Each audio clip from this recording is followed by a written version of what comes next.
Alright, y'all, so today I want to do a very quick video on the film Tremors, a film that came out all the way back in 1990. A pretty interesting movie, and I recently saw it, so I just wanted to give you my quick thoughts on it. So I've seen this movie a few times over the years, and just to give you my quick thoughts, it's really solid. I really like this movie. It has some of the funniest comedy bits I've seen in a movie in a long time. The action's pretty solid. The premise is pretty great, and the practical effects and a lot of the design of the movie is really well done, especially the setup of everything. The basic way I can describe this movie to someone who's never heard of this movie is basically picture the movie Jaws, but picture it in the desert. It is exactly that. It is Jaws, but in the desert. It builds up like Jaws. It, has a creature that we don't really get to see till the end. It gets blown up, it gets killed. We follow a group of characters throughout.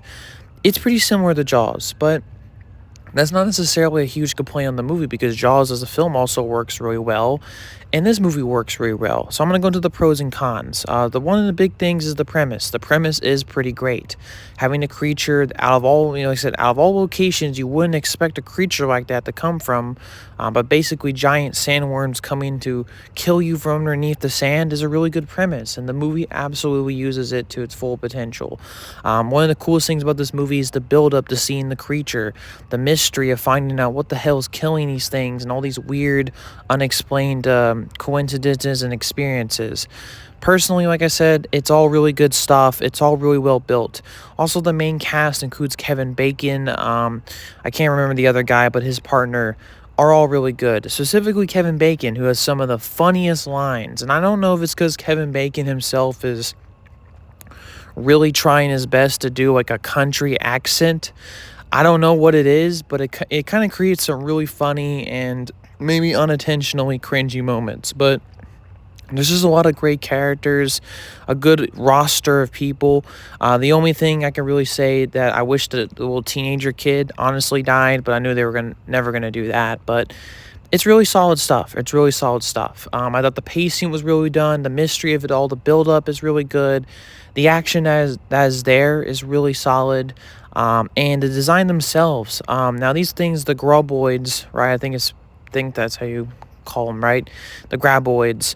These creatures look really great and interesting. They have like little tongues inside them. They have a very weird and interesting jaw shape in the front and the husk. It all looks really fascinating. They kind of explain a little bit of the anatomy, and the visual effects still hold up. It's really good. It's really solid stuff. I mean, this was before the huge use of CGI, so I think it holds up very well. It's a very tight and really solid movie. Like I said before, this movie kind of inadvertently created a franchise, which I've personally, at the time of making this video, never seen the other Tremors movies. But you don't really need to. This is a very good premise by itself. It's a really solid movie. One of the best monster movies from the 90s. I highly recommend it to people who haven't seen it. Kevin Bacon's great. The comedy's great. The action's great. The premise itself and the pacing is fantastic. For any other pro or cons, I can only really say, I already mentioned this, but I do wish the teenager part of it was, I wish the teenager kind of got killed, at least personally. I also would have liked maybe more fleshed out elements of the characters a little bit. I also felt the kiss at the end felt very awkward. That part of the movie I was like, because there's been this building romantic tension between these two characters, Kevin Bacon's characters and the scientist lady, and then out of nowhere they just kiss at the end. And I'm just like, that does not make any sense, man. That seems really forced. Maybe it would have been much more subtle if they just like held hands or something like that, or they say, oh yeah, we're gonna go on a date or something, but not just like a flat out kiss. But I don't know, that's just me.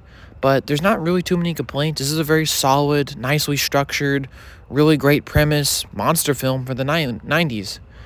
If you haven't seen this movie, I would highly recommend it. Check it out. And yeah, my thoughts on Tremors from 1990.